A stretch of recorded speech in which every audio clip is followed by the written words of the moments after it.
Morning সবাইকে। তোমরা সবাই কেমন আছো? আমি ভীষণ ভালো আছি। আমি দেবত্রের বাড়িতে অনেক দিন পর আসলাম। এসেই দেখি ঘরের যা অবস্থা, তো তাই সকাল সকাল উঠে পড়লাম।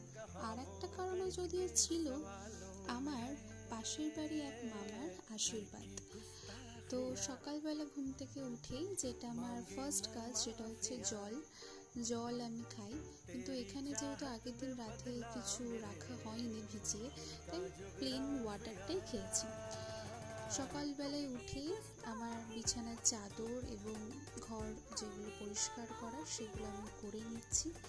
এখানে একটা সমস্যা, প্রচুর ধুলো হয়, তাই এখানে একটা না দুটো চাদর পাততে হয়। তাও মনে হয় যেন ওটাও ধুলো হয়ে যাবে। মাও আমাকে সকালবেলা এসে হেল্প করে দিচ্ছিল। আজকে আমি খুব খুশি, কারণ আজকে এই বেডশিটটা আমি ইউজ করতে পারবো। এই বেডশিটটা আমি কিনেছিলাম পয়লা বৈশাখে, কোনো অনলাইন পারচেস নয়, এটা আমি আগমনী বস্ত্রালয় থেকে কিনেছিলাম। এত সুন্দর দেখতে এবং এত সুন্দর কোয়ালিটি, আমি এর প্রেমে পড়ে গেছি।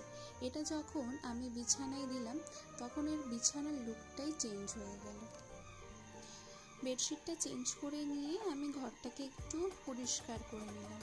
এই সাদা টাইলসের দেখতে তো খুব সুন্দর লাগে, কিন্তু একটা সমস্যা হচ্ছে যে এটা সামান্য কিছু পড়ে থাকলেও বা একটা সামান্য চুল পড়ে থাকলেও সেটা পরিষ্কার বোঝা যায়। এই হচ্ছে আমার ফাইনাল লুক পুরো ঘরটা কেমন লাগছে তোমরা জানিও। এই ঘরে অনেক কাজ বাকি আছে, এখনও জানালার পাল্লাগুলো চেঞ্জ করা হয়নি। অনেকদিন আগে বলেছি জানো তো, ওরা এখনও অনেক লেট করবে সেটা বলছে। যাই হোক, এবার আমাকে ফ্রেশ হতে যেতে হবে। তার আগে আমি ব্রাশ করে নেব। এখানে আর একটা সমস্যা যেটা আমাকে ফেস করতে হয় সেটা হচ্ছে এখানে জলটা না একদমই পরিষ্কার নয়। ভাবছি ফিল্টার লাগিয়ে নেব। যাই হোক, কোনো মতে তো চালাতেই হবে। তো আমি এদিকে তাড়াতাড়ি এবার রেডি হব, ফ্রেশ হব, মাথায় অনেক কাজ। কিন্তু এদিকে আমার যে একটা ছোট্ট অভ্যাস আছে, সেটা আমি যখনই কৃষ্ণনগরের বাড়িতে থাকি তখনই ব্রাশ করতে করতে একটু পায়চারি করি। এটা ভাবলাম যে এত সুন্দর ওয়েদার, একটু ছাদেই ঘুরেই আসি। তো ছাদে ঘুরতে ঘুরতে দেখলাম একটা লাঠি না মতো কি একটা পড়ে রয়েছে, ওটাকে সাইডে সরিয়ে নিলাম। মা বেচারি ঠাকুর ঘর পরিষ্কার করছিল, সেখান থেকে তুলে নিয়ে আসলাম। তারপর চলে গেলাম ফ্রেশ হতে, কারণ আমাকে রেডি হতে হবে।